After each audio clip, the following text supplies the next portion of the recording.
were hoping to get picked. Did you get a promise from a team? Did Denver promise you? Like, as this is all unfolding, kind of take us through draft night. Because you were projected to be, prior to the back injury, a top 2 or 3 pick. So Jokic, when I first met him, he was fat. Like, he was skinnier. So I'm like, wait. Yeah, so I've never really talked about this too in detail, like on anything like this. But so the whole process was, I had rehab for my first surgery that happened in Mizzou. Then I'm getting ready. I didn't go work out for any teams. So I just had one pro day. All the teams came to me in Chicago. And I worked out pretty well. I was in some pain, but I thought that was just part of the rehab process. I worked out really good. Sacramento brings me in and is like, yo, like, if you feel good, we're gonna take you with the number 2 pick. I'm like, bet, that's dope. But my agent wanted to have a second pro day just for the top 10 teams, because he's like, man, these guys are raving about you. Like, if you do really well, there's a chance you go number 1 still, even after the surgery. So I'm like, bet. So and that's only 2 weeks. The pro days were a week in between each other. So I'm getting ready. And then 2 days before, I wake up that morning and like all the pain is down my leg. Like, it's crazy again. After I had the first surgery, I call my agent. I'm like, yo, like, I can't get out of bed, bro. So he tells me, man, the teams are already on their way. Like, just let them evaluate you. So I end up, for that second pro day, I'm laying on a table and they're all top 10 teams have their doctors there and they're just evaluating me. The guy from the Clippers was the head doctor. And he's the one that wrote the report. Is like, yeah, he probably won't ever play again. So I thought, draft night. And the thing is, like, I wish I had the second surgery right then, because, if you let that thing sit for a while, like pressing on that nerve, then it's going to be a longer recovery if it doesn't heal on its own. So, but the doctor was like, man, let it sit for 6 weeks and then we'll go from there. So even at draft night, I hadn't had surgery yet and I was in so much pain. So I'm sitting there, and even if you get picked at 14, bro, like you're there like 2 hours, like before I got picked. So I'm sitting there trying to deal with this pain. And the day before, Mark was like, Mike, I want you to talk to the Nuggets. I just want to get you a floor to where you won't go past. And so the Nuggets end up saying, like, we don't think he'll be there, but if he's there, we'll take him. First time I talked to Tim Conley was like the day of the draft. Like, I didn't even really think of the Nuggets as like a possibility. And then, got drafted. And I said at draft night, just for like them believing in me, like I wanted to be their best draft pick ever. And I was going to work as hard as I could to become that. And so I still feel like every year, man, it's like little by little growth. Like, I went through a lot, but it's all God's timing, bro. So I'm blessed to be in the situation I'm in. And I'm blessed to even be playing in the NBA, you know what I mean? But I do sense a little bit of bitterness towards the Clippers for passing on you twice. I want to ask you though. I want to ask you though. No, I understood it.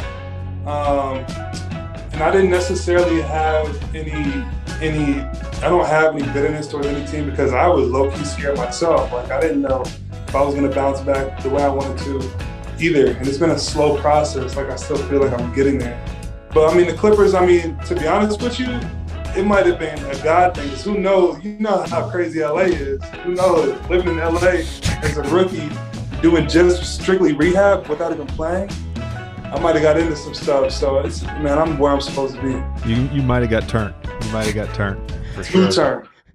I used to be like, man, I want to be better than him. I want to be better than him. I want to be the best.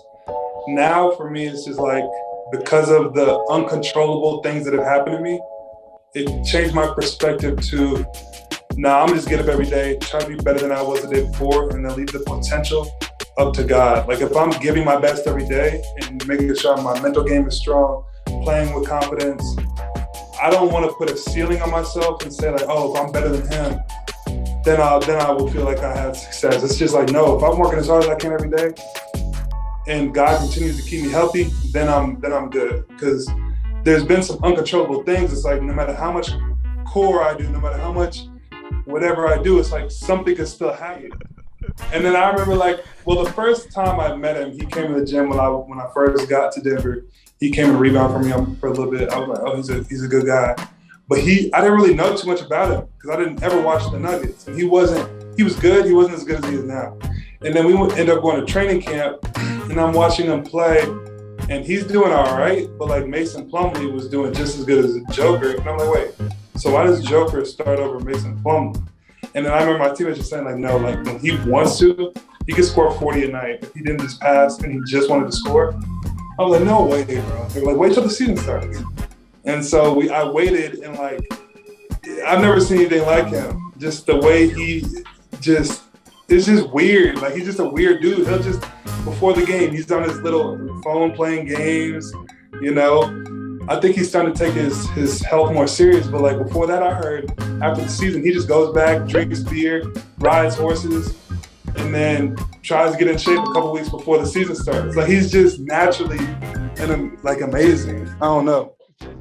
Yeah, I mean, I think he's one of those leaders who doesn't necessarily lead by being vocal all the time. He's just gonna lead more by example. And he's starting to take that more serious. I think before he was just a star without necessarily really wanting to be a star. Now he's like, okay, I know how good I am. I know I'm the MVP. Let me help bring these dudes along with me. So the most that I get from Joker is like his consistency, taking care of his body, being in the training room. He's available every game. Like, we have some deep conversations sometimes, and I respect his mentality so much because he's more just like, almost like Giannis. Just like, take it day by day, game by game. Even if I have a bad game, I'm gonna be the same dude. I really don't care that much. If I have a great game, I'm not gonna get arrogant. Like, I'm gonna be the same dude. Like, so that's what I respect about Joker the most, because he doesn't even view himself as like a superstar. It's more like as the game goes on and it's down the wire, how he just doesn't change, his emotion doesn't change. He just, to hit a buzzer beater, he really doesn't care. Like, he never is sped up. Everything is just his game. Like, that's the most impressive thing about him. He'll make a buzzer beater or a big shot down the stretch, and it's just like it was the first quarter. You know what I mean? He doesn't really feel pressure. I don't feel it. No one has higher expectations for me than me. So like I said, even with a little bit of success or whatever, I don't view myself as close to where I want to be. So that helps me never get too high or too low. But I mean, really, we're trying to hold it down until Jamal gets back. You know what I mean? We have a really good team. Just re-signed Aaron Gordon today. We got a squad, and when Jamal comes back, you know, giving me a whole season to kind of, you know, figure it out even more. I just feel like we're going to be really tough to beat for a long time. Now, I don't think it's pressure to be the third star. I mean, I know people make a big deal out of that. I just try to go out there and be Mike and just get better year to year and improve on the things I got to improve on.